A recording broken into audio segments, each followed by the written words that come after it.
नमस्कार साथियों, स्वागत आप सबों का। सातवें चरण की शिक्षक बहाली को लेकर के कल माननीय उप मुख्यमंत्री तेजस्वी प्रसाद यादव ने मीडिया में सातवें चरण के अभ्यर्थियों को संबोधित किया और प्रोफेसर चंद्रशेखर जो कि माननीय शिक्षा मंत्री हैं, उन्हीं की बाइट को ट्वीट करते हुए यह लिखा है कि शिक्षक अभ्यर्थी बहकावे में ना आए, सब होगा। शिक्षक बहाली पर खुलकर बोले हैं तेजस्वी प्रसाद यादव। नीचे उनके बाइट चल रहे हैं, आप इनके ट्विटर हैंडल पर जाकर के माननीय प्रोफेसर चंद्रशेखर जो कि शिक्षा मंत्री हैं, उनके ट्विटर हैंडल पर जाकर के आप इनके बाइट को देख सकते हैं। 45 सेकंड का ये बाइट है जो कि सातवें चरण के शिक्षक अभ्यर्थियों को किसी भी बहकावे में नहीं रहने की बातें माननीय तेजस्वी प्रसाद यादव की ओर से कही जा रही है और बड़ी संख्या में बहाली होगी, ऐसी बातें इन्होंने बताई है। हर एक विभाग में बहालियां होंगी, जैसे पुलिस विभाग का ढिंढोरा पीटा जा रहा है, स्वास्थ्य विभाग में 1,60,000 की बहाली होगी और सातवें चरण के शिक्षक अभ्यर्थियों को भी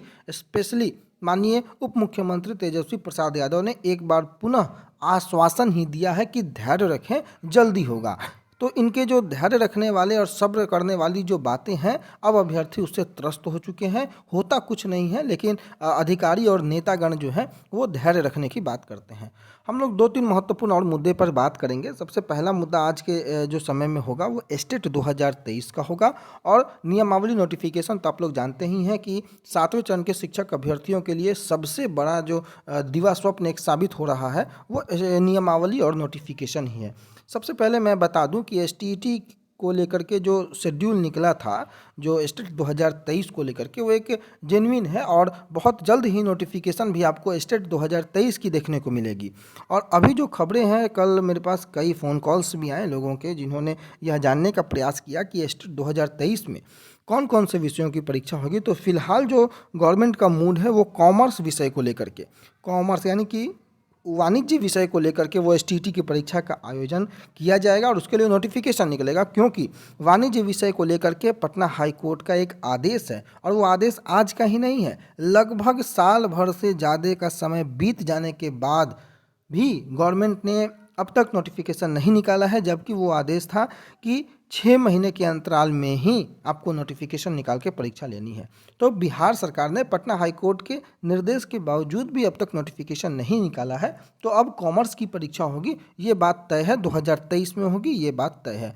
भले ही गवर्नमेंट नोटिफिकेशन चाहे पहले जनवरी में निकाल दे और चाहे दूसरे जनवरी में, चाहे फिर फरवरी में निकाले, लेकिन नोटिफिकेशन आनी तय है। अब हम दूसरी बात कर लेते हैं कि आखिर बाकी लोगों का क्या होगा। कई बार अपर मुख्य सचिव का यह बयान आया है और लोगों ने भी कन्फ्यूजन व्यक्त की हैं, फ़ोन कॉल्स में चिंताएं जताई हैं, अपनी कमेंट बॉक्स में अपने सवालों को पूछा है। इसलिए मैं इस सवाल को शामिल कर रहा हूं कि +2 में जो अन्य विषय हैं, जैसे कि आर्ट्स के जो अन्य विषय हैं, हिंदी है या कोई भी ऐसे विषय जिनकी परीक्षाएँ पूर्व में नहीं हुई है या फिर हुई हैं, क्या उनकी भी कोई परीक्षा होने वाली है आपको एस्टेट 2023 के साथ? क्योंकि +2 में अन्य विषयों की परीक्षाएं तो हुई नहीं थी आर्ट्स के। तो उन सब के लिए हमारा जवाब होगा कि फिलहाल शिक्षा विभाग ऐसे किसी भी विषयों की परीक्षा लेने के लिए आज के समय में किसी प्रकार का विचार या चर्चा नहीं रखा है। लेकिन सरकार के ऊपर दबाव है, ऐसा बात नहीं है कि दबाव नहीं है। आर्ट्स विषय को लेकर के अभ्यर्थी पटना हाई कोर्ट के शरण में गए हैं और एक नहीं 2-2 केस पटना हाई कोर्ट में हैं। ऐसा भी मुमकिन है कि पटना हाई कोर्ट में उस केस की सुनवाई हो तो हाई कोर्ट से एक बड़ा नतीजा निकल करके आए कि भाई आप इनकी भी परीक्षा को लीजिए, क्योंकि ये भी अभ्यर्थी कहीं ना कहीं इंतजार में है और इनकी परीक्षा एस्टेट 2019 में नहीं हुई है, जिनमें मुख्य रूप से आर्ट्स के जो भी विषय हैं, चाहे ज्योग्राफी हो, साइकोलॉजी हो, होम साइंस हो या फिर आपको इकोनॉमिक्स हो, हिस्ट्री हो, पॉलिटिकल, ये सारे विषयों की परीक्षा होनी है। साथ ही साथ भाषा विषय के भी जो अभ्यर्थीगण हैं उनके लिए भी +2 में जो पद खाली हैं उनकी भी परीक्षाएं हैं, उसके लिए भी अभ्यर्थी जो हैं वो आक्रोशित हैं और अपने अपने स्तर से प्रयास भी कर रहे हैं। लेकिन शिक्षा विभाग अभी के समय में केवल कॉमर्स विषय को लेकर के आयोजन परीक्षा का हो, इस पर आगे बढ़ रहा है। बाकी देखना होगा कि जैसा कि मैंने आपको बताया कि आपको अचरज भी नहीं होनी चाहिए कि 2-2 केस +2 में आर्ट्स विषय की परीक्षा साथ में कॉमर्स के हो। इसको लेकर के भी पटना हाई कोर्ट में दायर है और ये आज से ही नहीं दायर है, तकरीबन 6 महीने पहले से दायर है। अब तक इसकी सुनवाई नहीं हो पाई है, ये पेंडिंग में है। बाकी आगे जो भी खबरें होंगी हम आपको बताएंगे, लेकिन फिलहाल जो महत्वपूर्ण खबर थी, कल के तेजस्वी प्रसाद यादव के बयान के बाद और जो नोटिफिकेशन स्टेट 2023 के जो सवाल था आपका उस पर। अब हम आते हैं रिसेंट में जो नियमावली है और जो नोटिफिकेशन 7वें चरण की है उसके बारे में। पूरी तरीके से तैयारी है, ये बात आप लोग लगभग महीनों से सुन रहे होंगे, लेकिन वो तैयारी धरातल पर नहीं उतर करके आती है। कारण क्या है? केवल मंत्री महोदय और उप मुख्यमंत्री महोदय और जो मंत्री परिषद हैं उनके कैबिनेट में ये प्रस्ताव जा नहीं पा रहा है। मंत्री महोदय के पास लगभग 2 बार प्रस्ताव गया है, दोनों बार प्रस्ताव को वापस किया गया है, या समय टालने के अनुसार से, या समय को और एक्सटेंड करने के लिए, जो भी हो कारण मुझे नहीं पता, परंतु दोनों बार जो है वो प्रस्ताव को डिले किया गया। कुछ और संशोधन के साथ अब इस प्रस्ताव को तीसरी बार पुनः आगे बढ़ाया जाना है और पूरी संभावना है कि दिसंबर लास्ट में, तो उम्मीद अब कम लग रही है, लेकिन जनवरी प्रथम सप्ताह में नियमावली पर मोहर लग जाएगी। शिक्षा विभाग के जो सूत्र बता रहे हैं कि नियमावली का जो ड्राफ्ट था संशोधन करके उसको पूरी तरीके से अब तैयार करके मंत्री महोदय के पास भेजा जाएगा। केवल मंत्री महोदय की स्वीकृति बाकी है। पिछले दिनों जो कैबिनेट की बैठक थी उस बैठक में एक दिन पूर्व में ही मैंने आपको बताया था कि ड्राफ्ट पूरी तरीके से तैयार है, परंतु मंत्री महोदय की स्वीकृति नहीं मिली है, इस कारण से उसे कैबिनेट में पेश नहीं किया गया। परंतु इस बार उम्मीद है कि आने वाले समय में जो कैबिनेट की बैठक होगी, और लगातार सूत्र हमें ये बता रहे हैं कि नियमावली कम से कम आपके सामने होगी और उसके जस्ट बाद नोटिफिकेशन आएगी। इसमें कोई गुरेज, किसी प्रकार के शक नहीं करना चाहिए। नियमावली आने के कुछ दिनों के बाद नोटिफिकेशन आपको देखने को मिलेगा।